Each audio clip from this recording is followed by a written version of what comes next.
Fruitbomen die alweer in bloei staan. Excuses voor het slavernijverleden. Krokodillen in Zeeuws-Vlaanderen.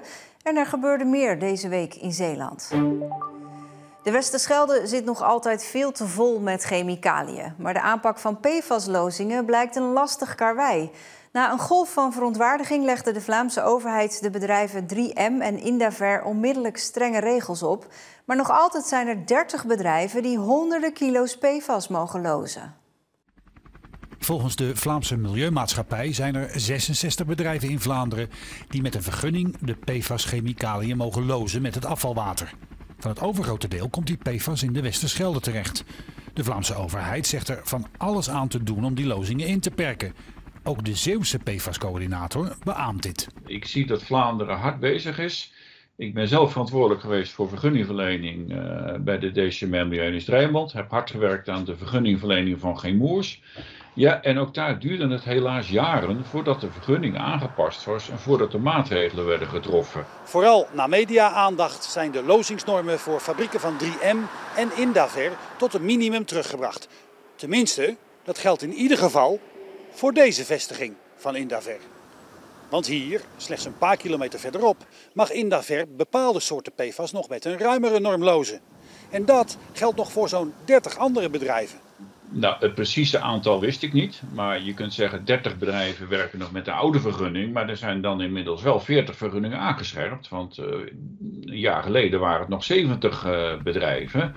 Wanneer die bedrijven maximaal gebruik zouden maken van hun normen, dan zou er in theorie de komende tijd nog 900 kilo aan PFAS in de Westerschelde terecht kunnen komen.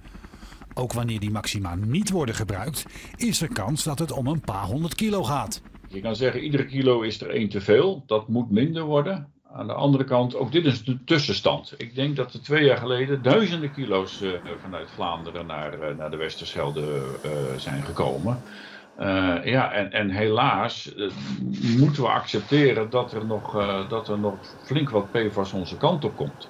Aan beide kanten van de grens wordt het Westerscheldewater gemeten en geanalyseerd. Maar de conclusies lopen uiteen. Een onderzoeker van de Universiteit Utrecht zegt dat er geen significante verschillen zijn ten opzichte van 2021 als het om PFAS gaat. Maar de Vlaamse Milieumaatschappij zegt van wel.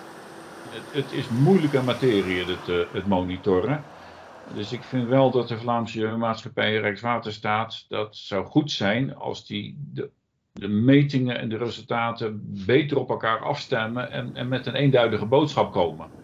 Hoe dan ook, het is wel duidelijk dat het aanpassen van de rest van de vergunningen nog meer tijd nodig heeft. Met als mogelijk onaangenaam bijeffect het risico van tientallen, zij het niet honderden kilo's PFAS, die onze kant op kunnen komen. Ondanks de maatregelen van Vlaanderen heeft de Nederlandse inspectie Leefomgeving en Transport geen vertrouwen meer in Indaver.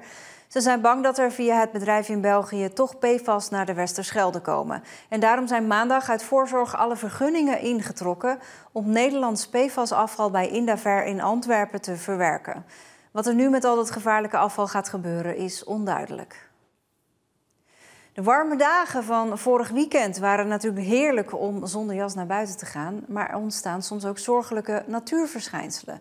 Zoals in boomgaarden van fruittelers. Want door de hoge temperaturen staan sommige appel- en perenbomen in bloei. Etienne van der Wielen liep door zijn boomgaard toen hij op enkele perenbomen deze witte bloesems zag. Een beeld wat hoort bij mei of april, niet bij het najaar. Ja, we beginnen nog eens een keertje in november, nou oktober dan. We gaan bloemetjes gaan open. Het is puur een, hoe moet je dat zeggen, een soort overleven van een boom. Hè? Want met de naderende winter hebben de kleine vruchtjes geen schijn van kans. Opvallend is, deze bloeiende perenbomen zijn juist de bomen die het afgelopen zomer extreem zwaar hadden door de droogte. Ze lijken van slag door het goede weer van de afgelopen dagen. Etienne vreest dan ook voor de toekomst van deze bomen. Deze boom heeft zoveel afgezien, die zal wel terug gaan groeien en die wordt terug groen. Maar er zullen waarschijnlijk volgend jaar geen vruchten aan hangen. Voor Etienne was deze zomer met extreme hitte een wake-up call. Hij heeft een subsidieaanvraag lopen bij de provincie Zeeland voor een zoetwaterbassin. Zonder zo'n bassin vreest Etienne voor zijn toekomst. Ja, moet ik wel doorgaan. Dat kan ook nog een gedachtegang zijn. Hè? Want je moet een perfect product op de markt brengen, dat verlangen ze van ons. En dat kunnen we ook. Maar als je het zonder water moet doen, gaat het absoluut niet. Dinsdag was het 78 jaar geleden dat Vlissingen werd bevrijd. Arthur Robinson was daarbij, een Engelse commando. Robinson overleed deze zomer en hij had als laatste wens dat zijn as zou worden uitgestrooid op het Vlissingse strand waar hij destijds aan land kwam. Precies 78 jaar geleden, vroeg in de ochtend, stapte de toen 20-jarige Arthur Robinson uit een landingsboot op het Vlissingse strand met de strategische naam Uncle Beach. Robinson en zijn ploeg hadden een doel voor ogen, zo vertelde hij een tijd geleden zelf. All they said was the molen, so we went straight into the molen. And the amazing thing to me was that they were still in bed. De commando's hadden op dat moment de opdracht om geen gevangenen te maken. Well, they need to bother to get up because they didn't get up again. We cleared the lot. Het is een van de belevenissen die Arthur Robinson voor goed aan Vlissingen bond en waardoor hij vandaag na zoveel jaar terugkeert. He never explained why. I think I know why, but Why? it's the people. He loved the people. Zoon Tim en schoondochter Carolyn wilden graag de laatste wens van Arthur uitvoeren. Maar zagen hun spaargeld opgaan aan de intensieve zorg voor Arthur de laatste maanden voor zijn dood in augustus. Binnen 2 dagen werd met behulp van een doneeractie het benodigde geld opgehaald om de as van Arthur naar Uncle Beach te vervoeren. We were counting on the fact that we would have to try and make the time up, so it would be next year before we could finally bring his ashes and soul here. But with the love and the hope, the help of all of the people here, they've made that possible for him. It seems that they've never forgot him, like he never forgot them. En ook Vlissingen is Arthurs inzet niet vergeten. Het uitstrooien van zijn as werd omlijst door muziek, een dankbare burgemeester en vanuit de lucht bewees een vliegtuig van de stichting Wings to Victory de laatste eer aan de moedige jongeman die Robinson toen was. Absolutely amazing. It really is. It's totally overwhelming. It really is. I felt. I just couldn't believe what was. It happened so quick, and it was amazing. Absolutely, and he would be over the moon. He really would. Op 1 november 1944 was het koud en guur toen Arthur Robinson zich een weg baande naar de Oranjemolen om daar te doen wat gedaan moest worden. Op 1 november 2022 is het niet al te koud en schijnt er een waterig zonnetje. Als Robinson één wordt met het strand en daarna meegenomen wordt door het Westerscheldewater. Mag ik je voorstellen aan Nonna Levina, 2 weken oud. En zij is de 50.000ste inwoner van Middelburg. Dinsdag werden mama Melati, papa Mark en grote broer Jackson verrast door burgemeester Harald Bergman. Ja, goedemorgen. Hallo. Ja, dat hadden we niet verwacht. Dat is wel heel bijzonder, heel leuk. Ja. Wist u het, hoeveel inwoners Middelburg eigenlijk had? Nee, dat wist ik echt niet. Ik had eigenlijk verwacht dat er wel meer waren. Het meisje kreeg deze beer van de burgemeester. De kleine Middelburger zorgt niet alleen voor een mooie mijlpaal. Door het bereiken van 50.000 inwoners gaat er ook in de gemeenteraad wat veranderen. We hebben nu 29 raadzetels bij de gemeente Middelburg. Maar vanaf 50.000 gaan we op naar de 31 raadzetels voor Middelburg. Dus dat betekent ook weer wat voor Middelburg. 2 raadzetels meer. Het is voor de kleine Nonna Levina nog een ver van haar bedshow. Een busrit in Zeeland wordt volgend jaar fors duurder. Connection verhoogt de prijzen met 8%. Volgens gedeputeerde Harry van der Maas was de prijsstijging onvermijdelijk, omdat tijdens de aanbesteding voor het Zeeuwse busvervoer is afgesproken dat de prijzen geïndexeerd mogen worden en mee mogen stijgen met bijvoorbeeld de brandstofprijs. De stijging had voorkomen kunnen worden als de provincie financieel zou bijspringen, maar daar is geen geld voor, laat Van der Maas weten. Hoewel het officieel pas over 8 weken mag, zijn de liefhebbers van knalvuurwerk nu al actief. En dat levert stress op bij hondenbezitters. De harde knallen kunnen namelijk voor gedragsproblemen zorgen bij hun viervoeter. Dat vuurwerk een grote stressfactor is, merken ook gedragstherapeuten die steeds meer honden onder ogen krijgen met vuurwerkgerelateerde klachten. thuis zit hij alleen maar in de kast onder de trap. Gewoon bang voor het geval dat hij een klap hoort of zo. En dat is zijn veilige plekje. Dus ja, en gewoon geen happy hondje. Sammy liep 5 jaar geleden een trauma op toen er vuurwerk bij hem in de buurt werd afgestoken. Sindsdien heeft hij gewoon heel veel last van vuurwerkgeluiden, zeg maar. En het probleem is dat ze er nu al mee beginnen.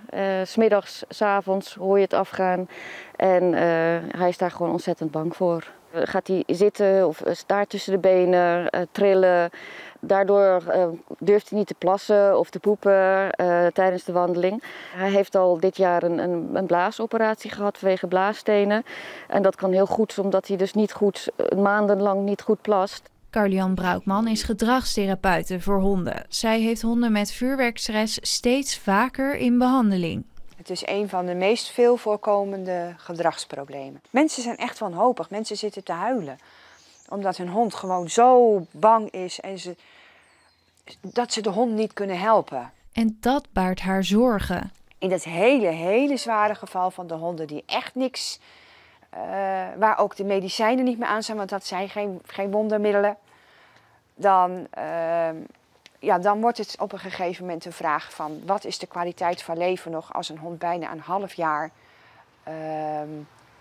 alleen maar in doodsangst leeft. Belangrijk is volgens Broukman om de hond aan te lijnen en de angst bij de hond te herkennen. Dat je dus weet dat je hond gaat schrikken van harde geluiden. Je kan het niet voorkomen, maar je kan wel... hou er in ieder geval rekening mee, ook met de tijden dat je gaat wandelen. Dat als je weet van nou, ik heb net de jeugd voorbij zien komen, pak dan even een andere route, zoek het niet op. En als ze bang zijn, respecteer dat. Ondanks alle adviezen en medicijnen heeft Sammy nog altijd veel stress door de vuurwerkknallen. Wat doet het met jou dat Sammy zo hier last van heeft? Het breekt mijn hart. Want je ziet geen happy hond meer. Je hond die altijd zo vrolijk is. En je merkt dan ook gewoon door de andere maanden dat hij is gewoon bewust van elk geluid en elke klap. En dan gaat het dan niet zo extreem zoals nu. Maar je vrolijke hondje is er gewoon niet meer. En dat breekt je hart, ja.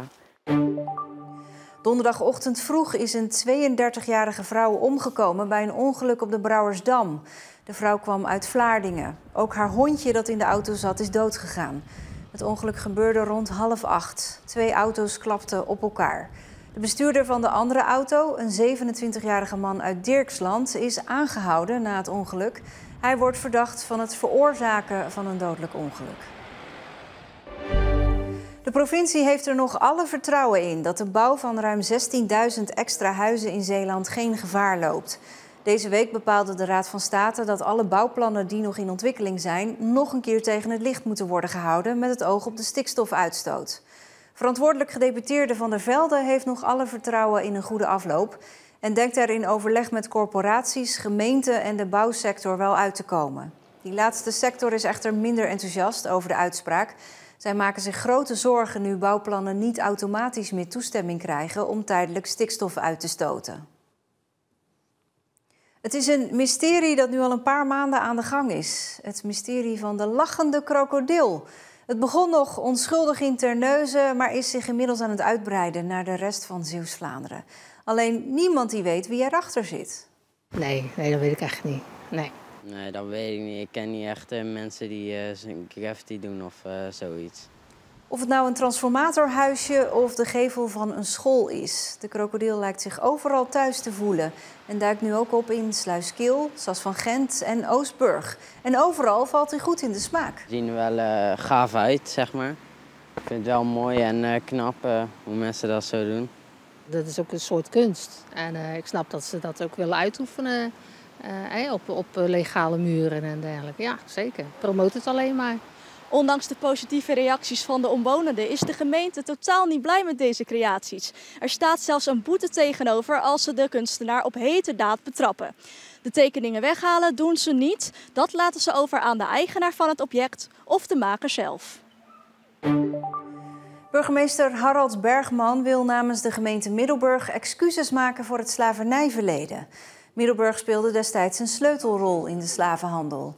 Dit komt na het nieuws dat het kabinet met excuses komt, want dat was voor de burgemeester doorslaggevend. Dus het was ook niet de discussie of we het gaan aanbieden, maar wanneer we het gaan aanbieden. De voorzitter van Kitty Kotti Zeeland is heel erg blij met het nieuws. En ze kijkt hierdoor hoopvol naar de toekomst. In één keer is het heel snel gegaan, landelijk. En Middelburg, de burgemeester van Middelburg die dan ook zegt wij gaan het ook doen.